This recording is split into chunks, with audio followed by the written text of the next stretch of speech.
More Lakeside celebration will be this.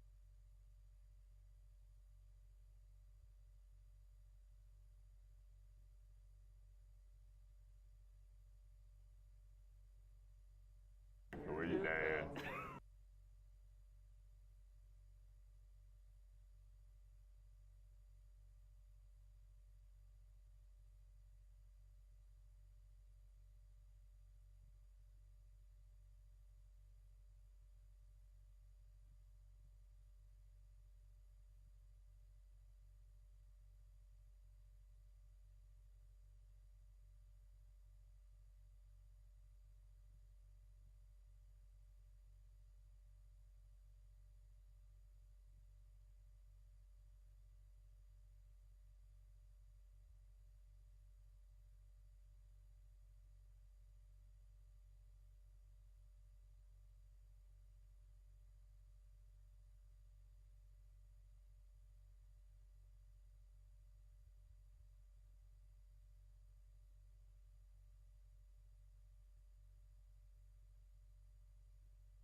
Good morning, Lakeside. Please stand for the pledge.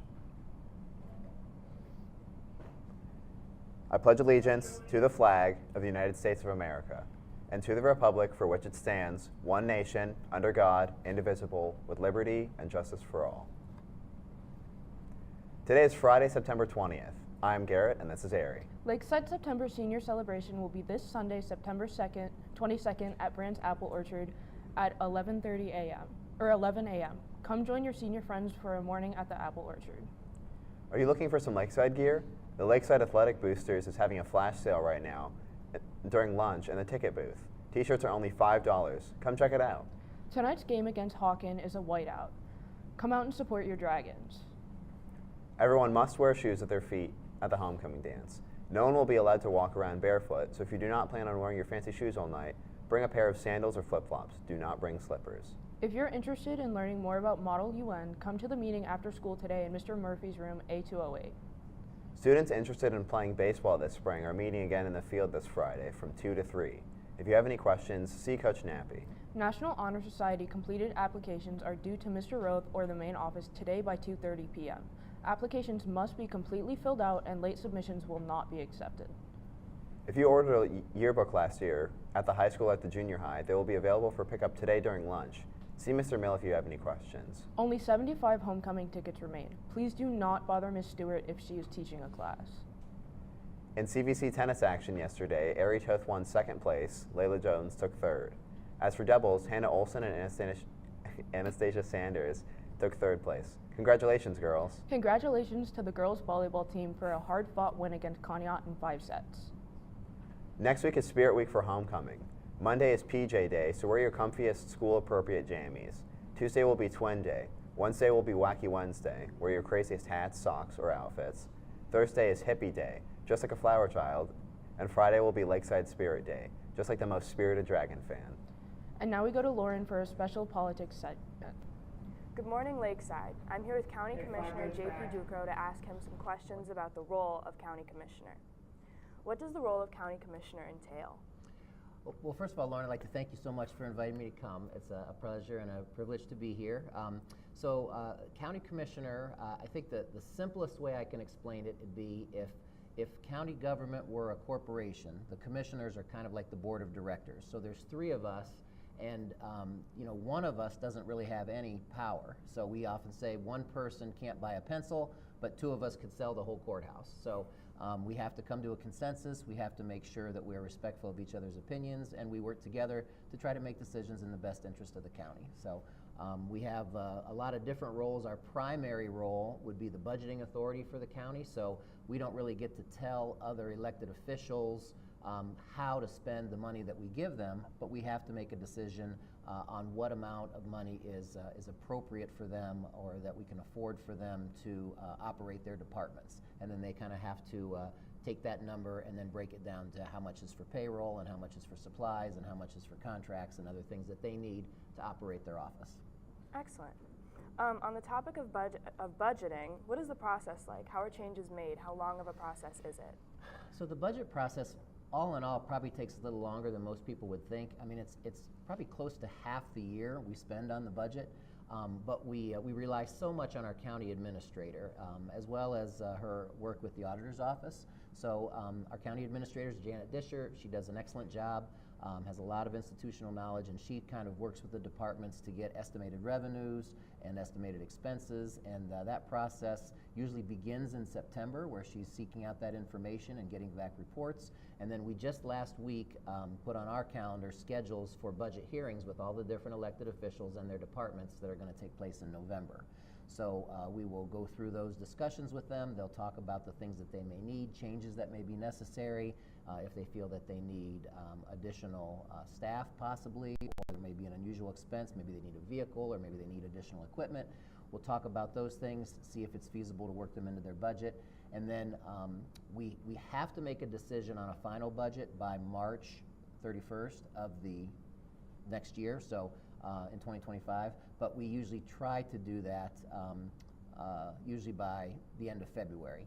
It just depends kind of on what the financial circumstances of the county are, and we just our goal would always be to try to get it done at the first of the year, but sometimes it just takes a little bit more time to see what we have in carryover and what what expenses might be sitting out there still.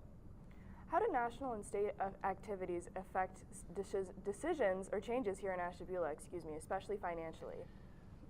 So at the national and state level, you asked initially kind of the role of the county commissioners. We have a general fund budget that we manage and have some direct responsibility for. That's about a $30 million amount. But county-wide, we rely on a lot of state and national funding for departments that are affiliated with the county, even though the commissioners really don't have any control over them. Things like Job and Family Services, Children's Services, developmental disabilities. Those are all entities that either get funding from tax levies or from appropriations at the federal or state level. So if there are budget cuts at the state or federal level, sometimes that can affect a lot of the decisions that we make. We also rely on state and federal government for grants for projects. So if there are, as we expect, things are going to start to be getting a little tighter at the state and federal level. We've been very fortunate, I think, to have a lot of money come into Ashtabula County. COVID still, had a lot of dollars that were generated during that process, and we were able to get quite a bit of funding and able to sock some money away. But we expect it's going to be a little bit tighter. So I guess when you ask, how does it affect? Our primary source of revenue is sales tax in Ashtabula County. So it's really important to shop local because a little bit of every purchase that you make kind of helps county government run. But we also do rely to some extent on state and federal funding, and if that gets cut, we might have to make some difficult decisions and changes in some of the things that we're able to fund at the county level. Excellent. Thank you so much for joining us this morning. You're welcome. It's my pleasure. Remember to register to vote by October 7th at ohiosos.gov. Have a great day, Lakeside. Thank you. That's it for today, Lakeside. Have a great day.